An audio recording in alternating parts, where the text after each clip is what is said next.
Hello friends, आप देख रहे हैं आपका चैनल शेयर बाजार विद आयुष। और बात दोस्तों होगी इस वीडियो में CMPDI central mine planning and design institute के बारे में।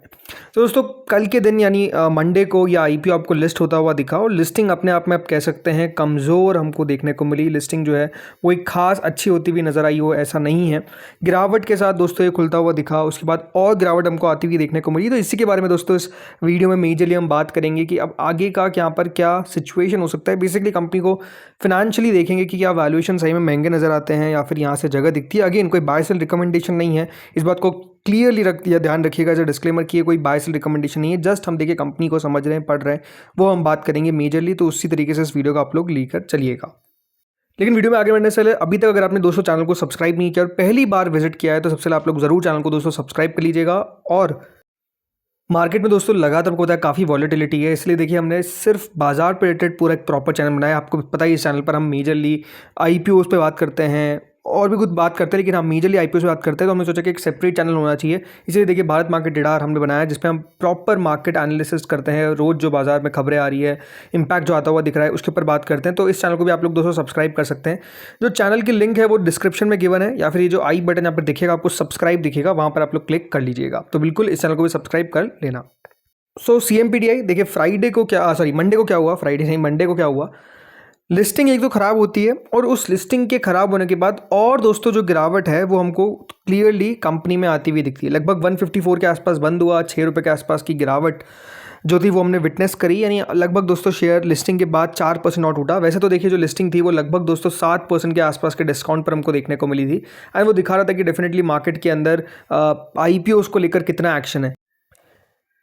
क्योंकि कल के दिन आपने क्या नोटिस किया, देखिए पहली चीज़ जो नोटिस हमने करी थी वो ये थी कि बाजार के अंदर एक मेहम मचा हुआ था। मतलब बाजार जो था वो काफ़ी तेज़ी से दोस्तों गिरता हुआ दिखा। एक दिन में दोस्तों अगर आपको इंडेक्स लगभग 500 पॉइंट टूटता हुआ दिख रहा है, तो वो दिखाता है कि दोस्तों बाजार के अंदर कोई अच्छा ट्रेंड नहीं दिख रहा है। मार्केट्स के अंदर अगर आपको इतनी गिरावट देखने को मिलेगी तो उसका जो असर है वो याद रखिएगा IPO मार्केट्स पे पड़ता हुआ दिखेगा। इसीलिए आप और देख रहे होंगे कि IPOs को कोई रिस्पांस जो है वो बेसिकली अच्छा मिलता हुआ देखने को नहीं मिल रहा है। लगातार दोस्तों जो IPOs को रिस्पांस मिल रहा है वो काफ़ी कम है। लगातार जो लिस्टिंग्स हो रही है वो भी डिसअपॉइंट ही कर रही है। और वैसे आपको इस IPO के साथ भी देखने को मिला, काफ़ी लो पार्टिसिपेशन था। जस्ट QIBs ने दोस्तों पैसा लगाया था, जिसके कारण याद रखिएगा ये पूरा सब्सक्राइब हुआ था। अदरवाइज रिटेल HNI पार्टिसिपेशन तो इतना वीक था कि अंडर सब्सक्राइब रह गई थी वो कैटेगरी। शेयर होल्डर कैटेगरी थी इस IPO में, वो अंडर सब्सक्राइब रहती हुई देखने को मिल गई। तो वो दिखाता है ना कि दोस्तों IPO को लेकर कितना ज़्यादा उत्साह है, राइट। GMP बढ़ी थी और लग रहा था कि देखिए GMP बढ़ने के कारण हो सकता है लिस्टिंग अच्छी हो, बट ऐसा कुछ नहीं हुआ, राइट। जैसे मैंने कहा हुआ क्या, दिन के दौरान दोस्तों शेयर और फिसल गया। लगभग 10% याद रखिएगा अपने डेब्यूट के दिन ये शेयर आपको गिरता हुआ दिखा है। अब 10% जैसा तो कोई कंपनी ने ख़राब काम किया हो ऐसा तो नहीं है, लेकिन ऑब्वियस सी बात है दोस्तों जो लिस्टिंग के बाद आपको जो एक्शन देखने को मिला है वही हम देख सकते हैं। कंपनी की जो मार्केट वैल्यूएशन है वो लगभग 10,999 करोड़ के आसपास देखने को मिली, यानी लगभग 11,000 करोड़ की कंपनी की मार्केट कैप है। एंड 172 का शेयर दोस्तों आज आपको मिल रहा है कितने लेवल्स पे, 154 पे। तो आप समझ सकते हैं कि जिसने लिस्टिंग में नहीं लगाया, फिर जिसने इस IPO में अप्लाई नहीं किया, उनको 172 का नहीं 154 का ही शेयर मिल रहा है। लेकिन जिसने अप्लाई किया उसको 154 रुपये का शेयर हो चुका है उसका 172 का। तो 10% लगभग दोस्तों जैसे मैंने कहा निवेशकों का वेल्थ जो है वो इरोड होता हुआ देखने को मिल चुका है। बट एक बात आप समझिए, ये टफ टाइम्स मार्केट्स के लिए, राइट। ऐसा नहीं कि कोई कंपनी खराब है, मतलब कंपनी खराब क्यों नहीं है आप देखिए, खुद नोटिस करिए पिछले कुछ समय के अंदर ग्रोथ कितनी शानदार रही है। कंपनी का overall sale in FY23 was 1400 crore लगभग, देन 1700 करोड़, फिर 2103 करोड़। मतलब कंपनी का जो रेवेन्यू है वो आपको बहुत तेज़ी से ग्रो करता हुआ दिख रहा है। प्लस मार्जिन्स बहुत इंपॉर्टेंट होते हैं हमेशा नोटिस करने। मार्जिन देखिए कंपनी के पहले जो मार्जिन्स थे वो 28-30% तक आपको चलते हुए दिखते थे। IPO लाने से पहले जो पूरा FY25 रहा उसमें कंपनी के मार्जिन 40% तक पहुंच गए। तो आप समझ सकते हैं कि मार्जिन्स के अंदर कितनी बड़ी आपको जंप देखने को मिली है। 42% है प्रीवियस ईयर, उससे 2% जरूर कम हुए, बट 40% मार्जिन का मतलब ये है कि कंपनी 2100 करोड़ के रेवेन्यू पे लगभग 667 करोड़ का प्रॉफिट कर रही है। इससे पिछले साल 503 करोड़ का प्रॉफिट था, देन उससे पहले 297, 282, 317। लेकिन अब दोस्तों आप समझ सकते हैं कि अगर इसी पेस से कल चलती रही कंपनी तो 1000 करोड़ का भी प्रॉफिट होना कोई बड़ी बात नहीं है। लास्ट 3 साल में कंपनी की जो सेल्स ग्रोथ है वो लगभग 20% है। पिछले 3 साल में प्रॉफिट ग्रोथ 33% है। और आप समझिए ये जो मार्केट है जिसमें ये काम करते हैं ऑलमोस्ट एक मोनोपोली है। पहली बात तो एक सब्सिडरी है दोस्तों कोल इंडिया की, और जैसे मैंने कहा एक माइनिंग कंसल्टेंसी फर्म है जो प्रोवाइड करती है end to end service across the mining life cycle exploration. और जैसे मैंने कहा इस पूरे सेक्टर के अंदर जो इसका मार्केट शेयर है वो कितना है, 61%। मतलब आप समझिए कि अगर 10 कॉन्ट्रैक्ट्स आ रहे हैं ना तो 6 तो यही कंपनी करती है। तो आप समझ सकते हैं जिस भी कंपनी का 50% ज़्यादा का मार्केट शेयर है, आप समझ के चलिए वो एक तरीके की मोनोपोली है, because most of the business उसके पास आ रहा है। हाँ, ड्रॉ डाउन्स में यानी नेगेटिव बातों में क्या है कि कोल इंडिया ही इनका सबसे इंपॉर्टेंट क्लाइंट है, प्लस टॉप 10 क्लाइंट से सबसे ज़्यादा बिजनेस आता है, तो वो बहुत सारी कंपनीज में रहता है।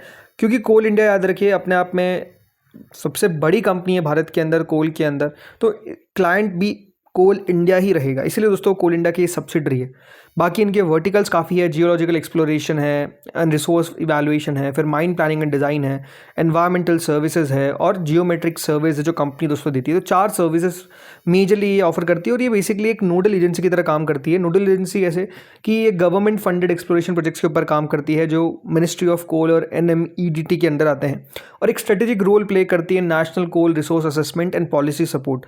ये ऑल्सो एक्ट करती है as an in house consultant to coal India and assist in coal block auctions and sector level planning. ठीक है, तो इस तरीके से कंपनी का आपको मेजरली काम होता हुआ दिखता है। बाकी मेजरली देखिए जो कंपनी का रेवेन्यू सोर्स है उसमें अगर सेगमेंट वाइज देखते हैं तो geological exploration 46%, mine planning and design 21%, environmental services 17%, geometrics and service 15%। लेकिन जैसे मैंने कहा बाय क्लाइंट आप नोटिस करेंगे तो कोल इंडिया की जो सब्सिडरी है उससे 67% of the revenue company generate करती है, और बाकी का जो 32.9% रेवेन्यू है वो बाकी के कस्टमर्स से कंपनी जनरेट करती है। तो जैसे मैंने कहा कोल इंडिया इसका जैसे मैंने कहा सबसे इंपॉर्टेंट आप कह सकते हैं कस्टमर है, या फिर जो भी है, मतलब सबसे ज़्यादा बिजनेस वहीं से आपको आता हुआ दिखता है। तो एक फैक्टर हमेशा एक बात ध्यान रखिएगा इस कंपनी के अंदर कि अगर कोल इंडिया के अंदर आपको स्लो डाउन देखने को मिलता है, यानी कोल इंडिया अगर बढ़िया नहीं करता है तो ये कंपनी आपको बढ़िया करती हुई नहीं दिखेगी। कोल इंडिया अगर दोस्तों बढ़िया करेगा, उसका रेवेन्यू अगर रेगुलरली आपको इंक्रीज होता हुआ दिखेगा तो इनका रेवेन्यू भी बढ़ता हुआ दिखेगा, इनका मुनाफा भी बढ़ता हुआ दिखेगा। और अभी जिस तरीके से आप समझ सकते हैं सिचुएशन चलती हुई देखने को मिल रही है, और कोल एक्सप्लोरेशन आपको देखने को मिल रहा है, और कोल का यूजेज जो है वो बेसिकली देखने को मिल रहा है, और लगातार देखिए वो ग्रो होता हुआ दिख रहा है। तो ये है कि हाँ कंपनी बढ़िया है, कंपनी के अंदर कोई दिक्कत नहीं है। मेजर जो दिक्कत आई दोस्तों वो मार्केट्स की आई, बाजार क्योंकि ख़राब थे इसीलिए आप समझ सकते हैं कि इस प्रकार की आपको जो फॉल है वो देखने को मिली कि 152 रुपीज़ का लो बना देता है। प्राइस टू अर्निंग आप खुद नोटिस करिए 16-17 की पी पे आपको मिलता हुआ देखने को मिल रहा है। एक ऐसी कंपनी जो रिटर्न कैपिटल एम्प्लॉयड जिसका लगभग 49% का है, रिटर्न ऑन इक्विटी 36.7% का है, तो ग्रोथ ऑब्वियस बात है काफ़ी ज़्यादा देखने को मिल रही है। और ज़्यादा अगर इसके पीएस भी देखेंगे तो आपको एज सच कोई खास देखने को मिलता नहीं है जो एग्जैक्टली इससे आपको मिक्स मिलेगा, थोड़े बहुत हो सकते हैं, बट अगेन कोई बहुत ज़्यादा जैसे मैंने कहा इसके एग्जैक्ट आपको पीयर्स देखने को नहीं मिलेंगे। मतलब L&T RVNL ऐसे दिखा रखे हैं, लेकिन जैसे मैंने कहा इनको आप इससे मैच नहीं कर सकते हैं, ये इसके कोई एग्जैक्ट पीयर बिल्कुल भी नहीं है। तो सवाल उठता है कि क्या यहाँ से बढ़ जाएगा? देखिए बढ़ सकता है, कोई बड़ी बात नहीं है। मार्केट्स का बेहतर होना बहुत इंपॉर्टेंट है, बाजार में फिर से एक रिकवरी आनी चाहिए। ये बात थी कि दोस्तों जो लिस्टिंग थी वो थोड़ी सी शॉकिंग की होती, बिकॉज इसके अंदर मेजरली QIB का पैसा आया था। ठीक है, तो QIB इसने ज़्यादा बेचा हो ऐसा नहीं कह सकते हैं, बिकॉज उनके पास तो मिनिमल स्टेक थी, प्लस यहाँ पर कह सकते हैं कि मार्केट का पूरा जो दबाव है वो पड़ता हुआ दिख गया। अदरवाइज़ अगर बाज़ार बढ़िया होता तो ये शेयर मेरे हिसाब से 10 से 15% ऊपर खुलना कोई बड़ी बात नहीं थी, बट क्योंकि बाज़ार ख़राब था तो ये 10% नीचे चला गया। तो आप समझ सकते हैं कि मार्केट का कितना ज़्यादा महत्व है। अगर बाज़ार दोस्तों ख़राब करेगा तो अच्छी से अच्छी कंपनी ख़राब करेगी। अभी आप देखिए ना बाज़ार इस तरीके का है कि कोई अच्छी कंपनी बढ़ रही है क्या? नहीं, सभी तो दोस्तों एक ही डायरेक्शन में जा रहे हैं, वो है नीचे। तो वो बात है कि अभी मार्केट्स के अंदर कोई दमखम नहीं है, वो सुधरेगा तो यहाँ पर भी आपको सुधार देखने को क्लियरली मिलेगा। तो दोस्तों इस वीडियो में इतना ही था। होपफुली आपको वीडियो बढ़िया लगा होगा। अगर अच्छा लगा तो लाइक कर देना, चैनल से पहली बार वीडियो सब्सक्राइब कर देना। अगेन कोई बाय सेल रिकमेंडेशन नहीं है, अपने फाइनेंशियल एडवाइजर जरूर कंसल्ट करें before buying and selling. Thank you friends for watching this video.